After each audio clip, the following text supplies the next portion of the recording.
Hey everybody, in today's video I'm going to show you how to reset your data on your Casio G-Shock GBX100 watch. You can do this for one of two different reasons. Maybe you're looking to get rid of the watch, you're selling to somebody else, you want to get all your data off of it, or maybe you just want to start over from scratch and basically treat the watch as if you got it from Casio and you want to rebuild all of your information.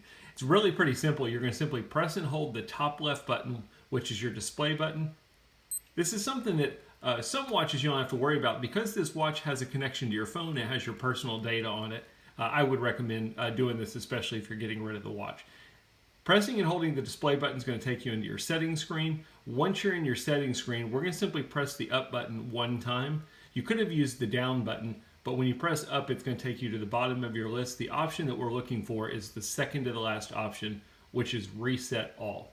Again, I'm going to use the up button. You're going to want to get on Reset All, and then you're going to simply press the start button to go into that setting. It's going to give you two different options. Cancel would back you out, or you could press the bottom right button to go back. If you press execute, it's going to say, are you sure you want to do this?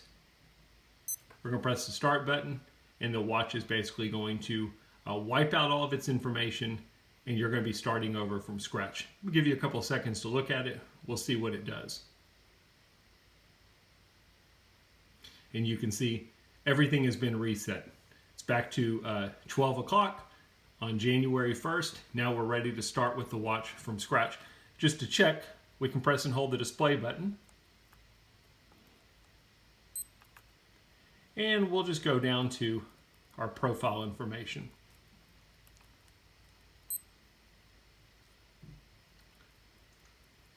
Under birthday, my birthday is gone.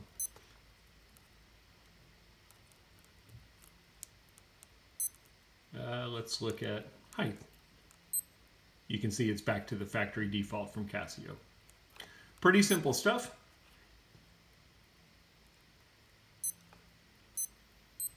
You're ready to start over from scratch with your GBX100 watch. I hope the video helped.